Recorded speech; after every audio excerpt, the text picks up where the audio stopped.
வாழை படத்துல சிவனேந்தன் வாழ்ந்த அதே கிராமத்துல பிறந்து வளர்ந்த ஒரு படிச்ச யங்ஸ்டர் தான் கர்ணன்.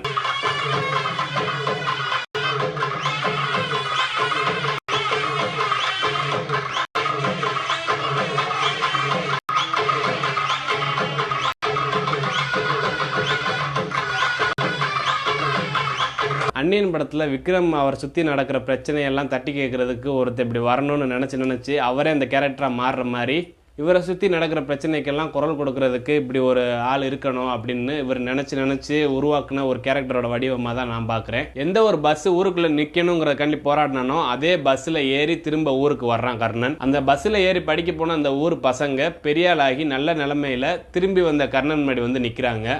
அந்த பசங்களில் ஒருத்தனா பஸ்ஸில் ஏறி படிக்க போன பையன் தான் வாழை படத்தோட சிவனேந்தன், நம்ம பார்த்த பரியரும் பெருமாள். இதுதான் மாரி செல்வராஜ் சொன்ன அந்த ஒன்லைன். பல வருஷமா ஊருக்குள்ள நிக்காத பஸ்ஸை நிறுத்துறான் கர்ணன், அந்த பஸ்ஸில் ஏறி படிக்க போறான் பரியரும் பெருமாள். இதுக்கு பெஸ்ட் ரெஃபரன்ஸ் டைரக்டர் மாரி செல்வராஜோட டைரக்ஷன்ல வந்து 2024 கோலிவுட்ல வந்த பெஸ்ட் மூவிஸ்ல ஒன் ஆஃப் த இம்பார்ட்டன்ட் மூவியை தடம் பதிச்சிருக்க வாழை படத்தை பற்றி தான் இன்னைக்கு இந்த வீடியோவில் பார்க்க போகிறோம். அப்படி என்ன இந்த படத்தில் பார்க்க போகிறோம்னா, இந்த படத்தில் இருக்க ஸ்பெஷாலிட்டிஸில் முக்கியமான ஒன்று, இந்த படம் டைரக்டர் மாரி செல்வராஜோட பயோபிக் அப்படிங்கிறத அவரே படத்தில் நிறைய டாக்குமெண்ட் மூலமாக காமிச்சிருப்பாரு. அவர் லைஃப்பில் நடந்த எல்லாத்தையுமே காமிச்சிருக்க மாட்டாங்க. அவரோட சின்ன வயசில் நடந்த ஒரு முக்கியமான இன்சிடெண்ட்டை பேஸ் பண்ணி எடுத்த படம். ஆனால் படம் பார்த்ததுக்கப்புறம் இதுக்கு முன்னாடி இவர் எடுத்த எல்லா படங்களுமே இவரோட பயோபிக்காக தான் இருக்குமோ அப்படின்னு தான் தோணுச்சு. ஏன்னா அவர் எப்பயுமே ஒரு ரியல் இன்சிடெண்ட்டை பேஸ் பண்ணி தான் எடுப்பாருங்கிறது நமக்கு தெரியும். ஆனால் அந்த எல்லா இன்சிடெண்ட்டுமே அவர் லைஃப்பில் நடந்ததாக இருக்குமோங்கிறது இந்த படத்தை பார்க்குறப்ப தான் எனக்கு தோணுச்சு. ஏன்னா இந்த படத்தில் இவரோட முந்தைய படங்களோட ரெஃபரன்ஸு அவ்வளோ பார்க்கலாம். நம்ம ஏன் இந்த மாதிரி வச்சிருக்காருங்கிறத நான் யோசிக்கிறப்ப தான் எனக்கு அவர் ஒரு இன்டர்வியூவில் சொன்ன இன்னொரு விஷயம் எனக்கு ஞாபகம் வந்துச்சு.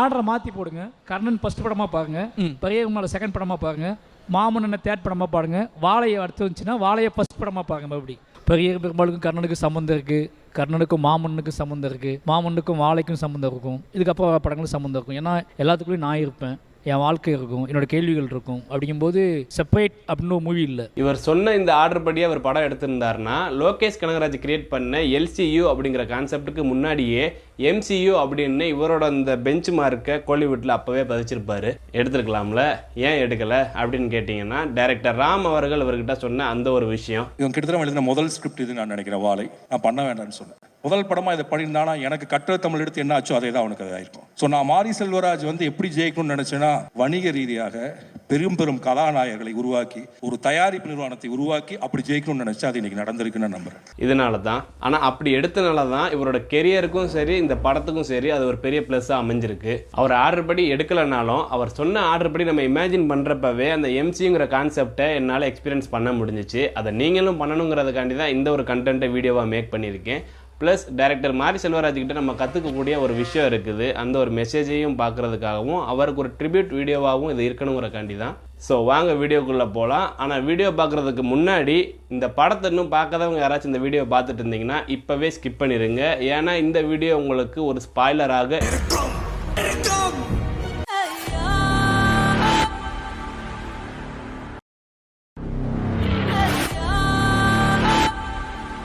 ஓகே, அவர் சொன்ன ஆர்டர் படி அவரோட ஃபர்ஸ்ட் படமான வாழை படத்துல இருந்து பார்க்கலாம். ஓகே, வாழை படத்தோட கதை என்னன்னு பார்த்தோம்னா, ஒரு சின்ன கிராமம், அங்கே வறுமை கோட்டுக்கும் கீழே இருக்கிற ஒரு ஏழை குடும்பத்தில் பிறந்து வளர்ற ஒரு சின்ன பையன், ஆனால் நல்லா படிக்கக்கூடிய ஒரு பையன். ஒரு மிடில் கிளாஸ் பையன் வாழ்கிற ஒரு ஆவரேஜான சைல்டுஹுட் லைஃப் வாழ்கிறதே பெரிய கனவா அந்த ஒரு வாழ்க்கைக்காண்டி ஏங்கக்கூடிய ஒரு சின்ன பையன். ஏன் அப்படின்னா, அவங்க குடும்பத்தோட வறுமையின் காரணமாக அவங்க அம்மா அவனை சனி ஞாயிறு லீவு கூட வீட்டில் இருக்க விடாமல் வேலைக்கு அவங்க கூட கூட்டு போயிடுவாங்க. அவனுக்கு விருப்பம் இல்லை, நான் வரலன்னு சொன்னாலும் அவனை கட்டாயப்படுத்தி இழுத்துட்டு போயிடுறாங்க. அவனுக்கு கூட பிறந்த ஒரு அக்காவும் இருக்காங்க. அவங்களும் சேர்ந்து அவங்க அம்மா கூட ரெகுலராக அந்த வேலைக்கு போய்கிட்டு இருக்காங்க. அது என்ன வேலைன்னா, பெரிய பெரிய வாழைத்தோப்புல வாழைத்தரெல்லாம் லோடு ஏற்றுற வேலை. அந்த வேலைக்கு போகிறதுல இருக்கிற கஷ்டங்கள், அதில் இருக்கிற பாலிடிக்ஸ், அந்த வேலையினால இந்த பையனோட வாழ்க்கையே தலைகீழாக புரட்டி போட்ட ஒரு உண்மையான சம்பவத்தை பேஸ் பண்ண ஸ்டோரி. இந்த பையனோட கேரக்டர் சிவனேந்தன். இவன் வாழ்கிற அதே கிராமத்தில் இந்த சூழலில் வாழ்கிற மக்கள் கூட்டத்துக்குள்ள நடக்கிற தப்பையும் அநியாயத்தையும் தைரியமாக தட்டி கேட்கக்கூடிய ஒரு ஆங்கிரி யங்மேன் கேரக்டர் ஒன்று காமிச்சிருப்பாங்க. அதுதான் கர்ணன். இந்த இடத்துல இருந்து தான் MCU நகருது. இந்த படத்துல அந்த கேரக்டரை மெட்ராஸ் கலையரசன் ப்ளே பண்ணிருப்பாப்ல. அவரை எப்படி நீ கர்ணன் சொல்றேன்னு கேட்டீங்கன்னா, கர்ணன் படத்துல இருக்கிற தனுஷோட கேரக்டர் அப்படியே இருக்கும் இவர்கிட்ட. ஆசையா காலேஜ் கிளம்பின பிள்ளைய படிக்க துப்பு இல்ல, ஊரை கூட்டி நியாயம் பேசுதாங்க.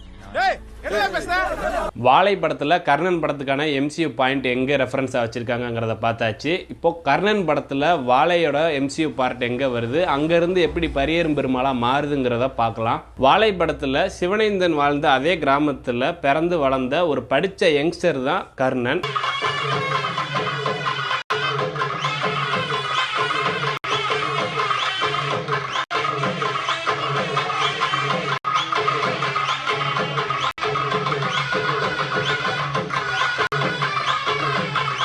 கர்ணன் எப்படியாச்சும் கவர்மெண்ட் ஜாப்ல பிளேஸ் ஆகணுங்கிறது தான் அவனோட அக்கா, அவங்களோட அம்மா, அப்பா, அவங்க குடும்பத்தோட கனவு. ஆனால் கர்ணன் தன்னால் முடிஞ்ச வரைக்கும் தன்னோட கிராமத்துக்கு ஏதாச்சும் நல்லது செய்யணுங்கிற கேரக்டரோட இருக்கிற ஒரு துடிக்கும் கோபம் கொண்ட இளைஞனா இருக்கும் அந்த கேரக்டர். நாங்க இப்ப நிமிர்ந்து பார்த்துட்டோம், இனி ஜென்மத்துக்கும் எங்களால குனிய முடியாது.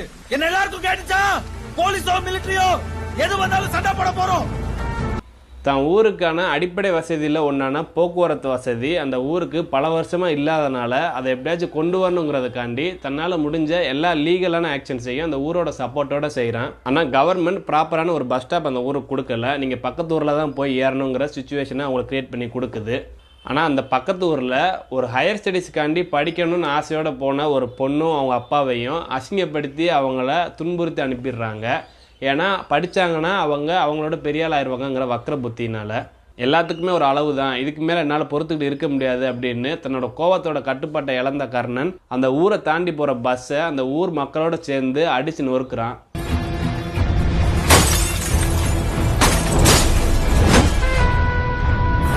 அதனோட விளைவாக அந்த ஊர் மக்களை அந்த போலீஸ் இழுத்துட்டு போய் துன்புறுத்துறாங்க போலீஸ் ஸ்டேஷனில் வச்சு. அந்த போலீஸையும் திருப்பி அடித்து அந்த போலீஸ் ஸ்டேஷனையும் அடித்து நொறுக்கிட்டு வந்துடுறாங்க கர்ணனும் அந்த ஊர் மக்களும். இதனால போலீஸுக்கும் அந்த ஊருக்கும் ஒரு பெரிய கலவரமே வெடிக்குது. அந்த கலவரத்தில் அந்த ஊருக்கு இடைஞ்சல் கொடுக்குற அந்த போலீஸ்காரனை கொன்னாதான் இதுக்கு ஒரு முடிவுன்னு சொல்லி கர்ணன் தன்னோட கோவத்தை எல்லாம் மீறி போய் அந்த போலீஸை கொன்று ஜெயிலுக்கு போயிடுறான். ஜெயிலே பாதி வருஷம் கழிஞ்சிருது. எந்த ஒரு பஸ் ஊருக்குள்ளே நிற்கணுங்கிறதுக்காண்டி போராடினானோ அதே பஸ்ஸில் ஏறி திரும்ப ஊருக்கு வர்றான் கர்ணன்.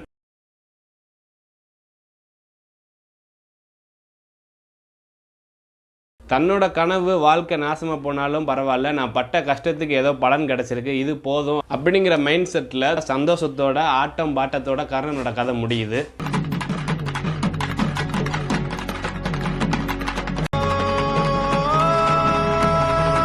அந்த பசங்களில் ஒருத்தனா பஸ்ஸில் ஏறி படிக்க போன பையன்தான் வாழை படத்தோட சிவனெஞ்சன், நம்ம பார்த்த பரியேறும் பெருமாள். அந்த பஸ்ஸில் ஏறி படிக்க போன அந்த ஊர் பசங்க பெரிய நல்ல நிலைமையில திரும்பி வந்த கர்ணன் முன்னாடி வந்து நிற்கிறாங்க. ஊருக்குள்ள நிற்காத பஸ்ஸை நிறுத்துறான் கர்ணன். அந்த பஸ்ஸில் ஏறி படிக்க போறான் பரியேறும் பெருமாள். இதுதான் மாரி செல்வராஜ் சொன்ன அந்த ஒன்லைன். ஊரே நிற்காத பஸ்ஸே நிற்காத ஊர்லேருந்து கிளம்பி போன ஒருத்தன், பஸ்ஸை நிப்பாட்டின ஒருத்தன், அதனால கிளம்பி போன ஒருத்தன் படிக்க லா காலேஜ் படிக்க போகிறான். அதனால ஒருத்தனுக்கு அரசியல் கற்றுக்கிறான், அவனா மாமன்னா மாறுறான். இதுக்கு best reference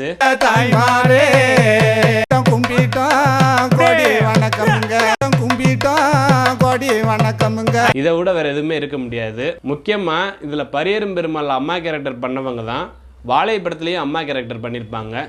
next Pariyerum Perumal படத்துக்கு அப்புறம் மாமன்னன். மாரி செல்வராஜ் அவர்கள் சொன்ன அந்த ஆர்டர் படி நம்ம MCU லிஸ்டில் மாமன்னன் கனெக்ட் ஆகாத ஒரு ஸ்டாண்டலோன் ஃபில்ம் மாதிரி தான் எனக்கு தோணுது.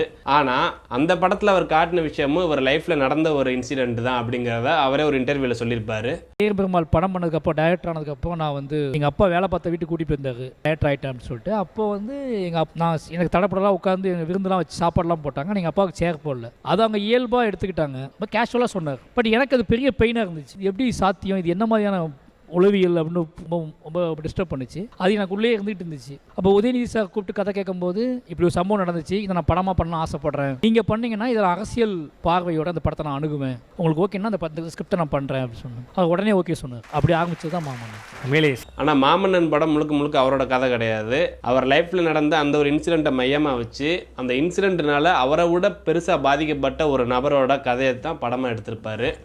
அப்படிங்கிறப்போ அவரோட ஆர்டர் படி இதை MCU லிஸ்ட்ல வைக்கலாம். ஓகே, நெக்ஸ்ட் பரியேறும் பெருமாள் படத்தில் வாழை படத்தோட ரெஃபரன்ஸ்லாம் நம்ம பார்த்த மாதிரி மற்ற படங்களில் இருக்கிற ரெஃபரன்ஸையும் பார்க்கலாம். இங்கே ஃபர்ஸ்ட் ரெஃபரன்ஸ் கர்ணன் படத்தோட தனுஷ் கேரக்டர் அந்த கோவமும் தைரியத்தையும் தாண்டி அந்த காஸ்டியூமில் கூட காமிச்சிருப்பாரு.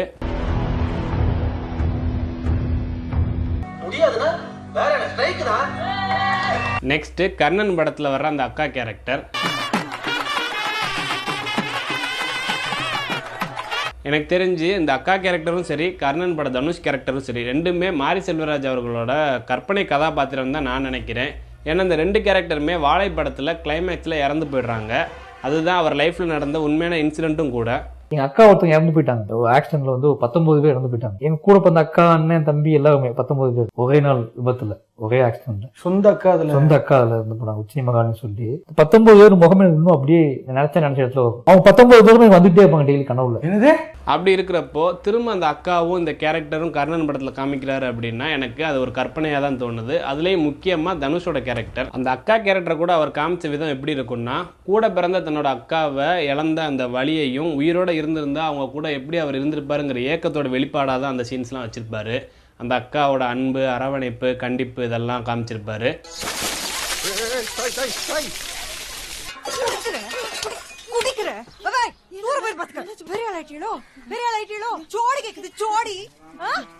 ஆனா தனுஷோட கேரக்டர் தான் பாக்குறதுக்கு அந்நியன் படத்துல விக்ரம் அவர் சுத்தி நடக்கிற பிரச்சனையெல்லாம் தட்டி கேட்கறதுக்கு ஒருத்தர் இப்படி வரணும்னு நினைச்சு அவரே அந்த கேரக்டரா மாறுற மாதிரி இவரை சுற்றி நடக்கிற பிரச்சனைக்கெல்லாம் குரல் கொடுக்கறதுக்கு இப்படி ஒரு ஆள் இருக்கணும் அப்படின்னு இவர் நினச்சி உருவாக்குன ஒரு கேரக்டரோட வடிவமாக தான் நான் பார்க்குறேன். எதை வச்சு நான் இவ்வளோ கிளியராக சொல்கிறேன்னா, வாழை படத்தில் தனுஷ் கேரக்டரோட ரெஃபரன்ஸாக மட்டும் வச்சுருந்தா ஓகே, அதாவது ஒரு ஆங்கிரி யங்மேனாக மட்டும் காமிச்சிருந்தாருன்னா நமக்கு வந்து அப்படி தோணியிருக்காது.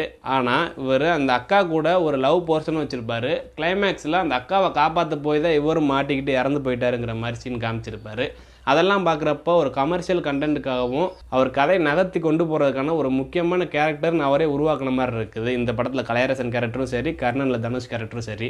நெக்ஸ்ட் ரெஃபரன்ஸ் டைரக்டர் மாரி செல்வராஜ் அவரோட அக்காவை ஆக்சிடென்ட்டில் இழந்த அந்த விஷயத்த வாழை படத்தில் எப்படி காமிச்சிருக்காரோ அதோட ரெஃபரன்ஸாக தான் கர்ணன் படத்துலையும் அவருக்கு ஒரு தங்கச்சி இருந்து அது ஆக்சிடென்ட்டில் இறந்த மாதிரி காமிச்சிருப்பாருன்னு எனக்கு தோணுது.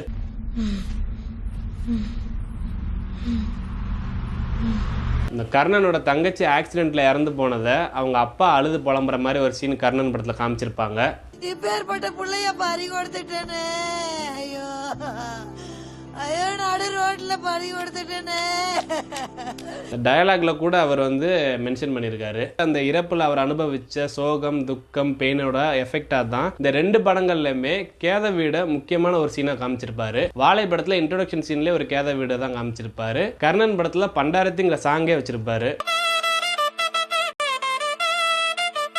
நெக்ஸ்ட் ரெஃபரன்ஸ், இந்த மாரி செல்வராஜ் ஆல்ரெடி இந்த நீயா நானாங்கிற ஷோவில் ஒரு எபிசோடுக்கு வந்தப்ப ஒரு கொட்டுக்கு டான்ஸ் ஆடிருப்பாப்ல.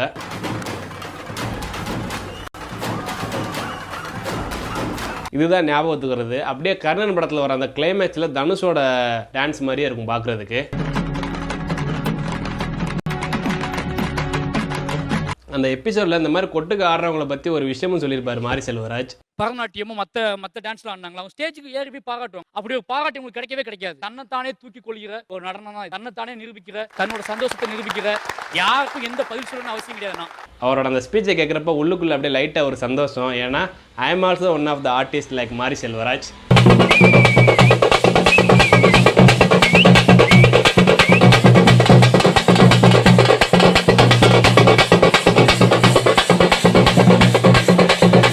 நான் மட்டும் இல்லை, என்னோட பிரதரும் கூட தான்.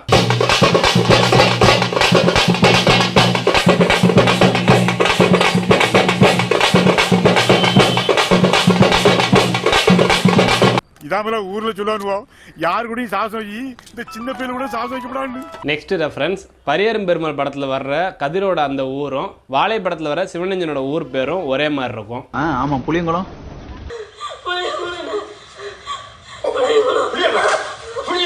நெக்ஸ்ட் பரியேறும் பெருமாளையும் வாழை படத்தையும் கனெக்ட் பண்ற மாதிரி ஒரு ரெஃபரன்ஸ் இருக்கு. என்னன்னா, பரியேறும் பெருமாள்ல வர கயலானந்தியோட கேரக்டரும் வாழை படத்துல வர்ற டீச்சர் நிக்கிலாவோட கேரக்டரும் ஒரே மாதிரி இருக்கும். எதை வச்சு சொல்றேன்னா, கயலானந்திக்கும் கதிருக்கும் இடையில இருக்கிற ரிலேஷன்ஷிப்பு லவ்வும் இல்லை, அது ஒரு ஃப்ரெண்ட்ஷிப்பும் இல்லை அப்படின்னு ஒரு டயலாக் மூலமா கன்வே பண்ணியிருப்பாரு. ஏன் ஜோன்னா அது காதலா மட்டும்தான் இருக்கணுமா? அவன் எனக்கு ஒரு நல்ல ஃப்ரெண்டா இருக்கக்கூடாதா? இல்ல என் செத்து போன கருப்பி நாயா இருக்கக்கூடாதா? சரி இதெல்லாம் விடுங்க, எனக்குன்னு கொஞ்சோண்டு மிச்ச மீதி இருக்க ஒரே ஒரு நம்பிக்கையா இருக்கக்கூடாதா? இவ்வளவு தூரம் நான் சொல்லியும் உங்களுக்கே இது புரியலன்னா இங்க இருக்க யாருக்குமே இது புரியாது. அதே மாதிரி வாழை படத்துல சிவனஞ்சனுக்கு ஒரு 8th ஸ்டாண்டர்ட் படிக்கிற பையன் அவன் லைஃப்ல அவங்க அம்மா அக்காவுக்கு அடுத்து அவன் ரொம்ப அட்மையர் பண்ணி பாக்குற ஒரு பொண்ணை அந்த டீச்சரை பாக்குறான்னு ஒரு டயலாக்ல கன்வே பண்ணிருப்பாரு.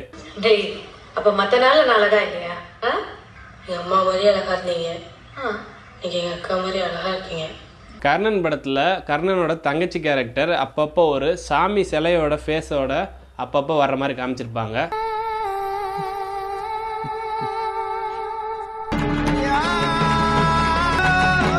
அதே மாதிரி வாழை படத்தில் காட்டு பேச்சு அம்மன் சொல்லிட்டு 1-2 சீனில் அந்த ரெஃபரன்ஸ் காமிச்சிருப்பாங்க. அப்புறம் கர்ணன் படத்தில் அடிக்கடி ஒரு கழுதையை அடிக்கடி காமிச்சிட்டே இருப்பாங்க. அது மாதிரியே ஒரு ரயில் பூச்சி இந்த படத்தில் காமிச்சிட்டே இருப்பார்.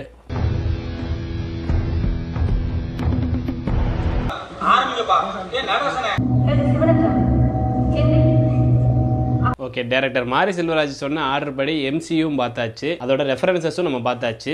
நெக்ஸ்ட் அவர்கிட்ட இருந்து நம்ம கற்றுக்கக்கூடிய ஒரு மெசேஜ் நான் சொன்னேன்ல, அது என்னன்னா இந்த படம் ரிலீஸ் ஆகிறதுக்கு கொஞ்ச நாள் முன்னாடி இவர் ஒரு அவார்ட் ஃபங்க்ஷனில் ஒரு ஸ்பீச் கொடுத்துருப்பாரு. சினிமா என்னையை தேர்ந்தெடுக்கல, நான் தான் சினிமாவை தேர்ந்தெடுத்தேன். நீ சினிமாவை புனிதமாக்க நினைப்ப, நீ எதெல்லாம் புனிதம் சொல்றியோ அதெல்லாம் உடைக்கிறதா உங்களோட வேலை, புரியுதா? அந்த ஸ்பீச் வீடியோட கமெண்ட் செக்ஷன்லாம் எடுத்து பார்த்தோம்னா அவ்வளோ ஹேட்ரடு, அவ்வளோ நெகட்டிவிட்டியை கமெண்ட்ல காமிச்சிருப்பாங்க.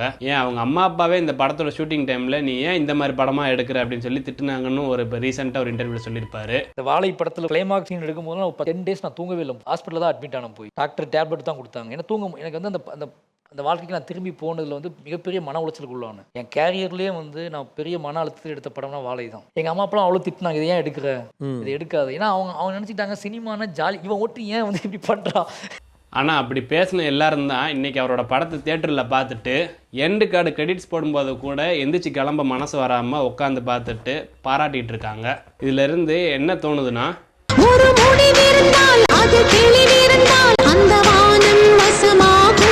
அப்படிங்கிற மாதிரி நம்ம ஒரு டெசிஷன் எடுத்துட்டோம், அதில் கிளியராக நம்ம வேலையை மட்டும் பார்த்துட்டு போய்கிட்டே இருக்கணும். ஒரு நாள் இந்த ஊரும் சரி நம்ம குடும்பமும் சரி நம்மளை புரிஞ்சுக்கிட்டு பின்னாடி நிற்கும், சக்ஸஸ் நம்ம முன்னாடி நிற்கும் அப்படிங்கிறது தான்.